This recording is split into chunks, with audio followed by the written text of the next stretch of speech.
ആദ്യമായി വയനാട് MP പ്രിയങ്ക ഗാന്ധിയോടും കേരളത്തിലെ കോൺഗ്രസ്സുകാരോടും ക്ഷമ ചോദിക്കുകയാണ്. കാരണം പ്രിയങ്ക ഗാന്ധിയെയും കോൺഗ്രസ്സുകാരെയും ഞാൻ വിമർശിച്ചിരുന്നു. വയനാട് ഉരുൾപൊട്ടത്തിന് ശേഷം കോൺഗ്രസ് ഒന്നും ചെയ്തില്ല, വീടുകൾ കൊടുത്തില്ല, വീടിൻ്റെ നിർമ്മാണ പ്രവൃത്തി തുടങ്ങിയില്ല, പ്രിയങ്ക ഗാന്ധി വെറും കലണ്ടർ മാത്രമാണ് കൊടുത്തതെന്ന് പറഞ്ഞ് ഞാനൊരു വീഡിയോ ചെയ്തിരുന്നു. അതിനാണ് ഈ ക്ഷമാപണം. കോൺഗ്രസ് ഒന്നും ചെയ്തില്ല എന്ന് ചിന്തിച്ച എനിക്ക് ഇന്നലെയാണ് കൃത്യമായ ഉത്തരവും മറുപടി എനിക്ക് ലഭിച്ചത്. വയനാട്ടിൽ മൊത്തം ആവശ്യമുള്ളത് 400 വീടാണ്. ആ 400 വീടും കോൺഗ്രസ് അഥവാ UDF കൊടുത്തു എന്നത് വളരെ സന്തോഷമുള്ള കാര്യമാണ്, ചാരിതാർത്ഥ്യമുണ്ട്.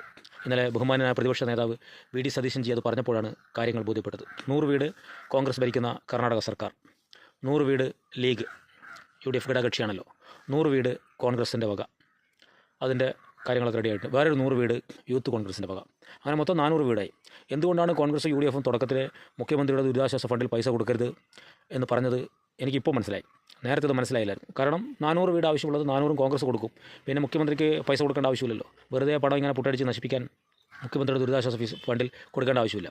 എന്തുകൊണ്ട് കേന്ദ്രം ഒന്നും കൊടുത്തില്ല? അല്ലെങ്കിൽ നരേന്ദ്രമോദി ഇവിടെ വന്നിട്ട് ഒരു റീലൊക്കെ എടുത്ത് അഭിനയൊക്കെ കാഴ്ചവെച്ച് കുട്ടിയെ താലോലിച്ചൊക്കെ പോയി ഒന്നും നൽകിയില്ല, കേന്ദ്രമൊന്നും നൽകിയില്ല. കാരണം കേന്ദ്രത്തിന് കൃത്യമായിട്ട് അറിയാം കേരളത്തിലെ കോൺഗ്രസ് അവർക്ക് എത്ര ആവശ്യമുണ്ടോ അത് മുഴുവൻ നൽകും. അത് നൽകാൻ പ്രാപ്തിയുള്ള ടീമാണ് കോൺഗ്രസ്. കാരണം രാജ്യം ഭരിച്ച 60 വർഷത്തോളം രാജ്യം ഭരിച്ച പാരമ്പര്യമുള്ള കോൺഗ്രസിന് അത് കഴിയുമെന്ന് മോദിക്കറിയായിരുന്നു. പക്ഷേ ഞങ്ങൾക്ക് അന്തം കമ്മികളായി ഞങ്ങൾക്കത് അറിയാൻ പറ്റിയില്ല. അതാണ് ഇവിടെ വെച്ച പാകപ്പിഴവ്. സോണിയാഗാന്ധി എന്തുകൊണ്ട് കലണ്ടർ മാത്രം കൊടുത്തു, കലണ്ടർ തൂക്കാൻ വീട് വേണ്ടേ എന്നൊക്കെയാണ് അന്തം കമ്മികൾ സോഷ്യൽ മീഡിയയിൽ പ്രചരിപ്പിക്കുന്നത്. വീട് കോൺഗ്രസ് 400 എണ്ണം കൊടുത്തിരിക്കുകയാണ്. 300 എണ്ണം പൂർത്തിയായി. ഇനി 100 എണ്ണത്തിൻ്റെ പണി മാത്രമേ പൂർത്തിയാകാനുള്ളൂ.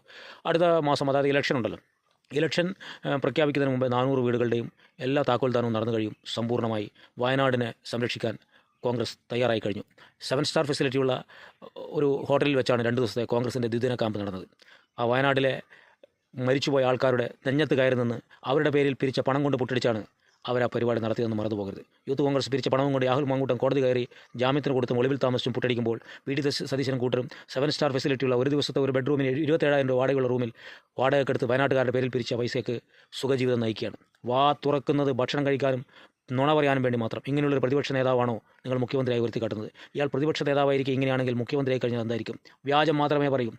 നാളുകളിൽ ഇയാൾ ക്ഷേമ പെൻഷൻ കൊടുക്കില്ല, ഒരു പുണ്ണാക്കും ജനങ്ങൾക്ക് കൊടുക്കില്ല, എന്നിട്ട് വാ തുറന്ന് നുണ പറഞ്ഞുകൊണ്ടേയിരിക്കും. 1 മണിക്കൂറിന് 10 നുണ വെച്ചാണ് അയാൾ പറയുന്നത്. ഇയാൾക്ക് എങ്ങനെയാണ് ഇത്രയും വലിയ തൊലിക്കെട്ടി ഉണ്ടായത്? എനിക്ക് അറിഞ്ഞുകൂടാ. ഇതുപോലൊരു പ്രതിപക്ഷ നേതാവ് കേരള സംസ്ഥാനത്ത് ചരിത്രത്തിൽ ആദ്യമാണ്. ഇത്രയും നുണ പറയുന്ന, വ്യാജം പറയുന്ന, വഞ്ചകനായ, ജനവിരുദ്ധനായ ഒരു പ്രതിപക്ഷ നേതാവ്.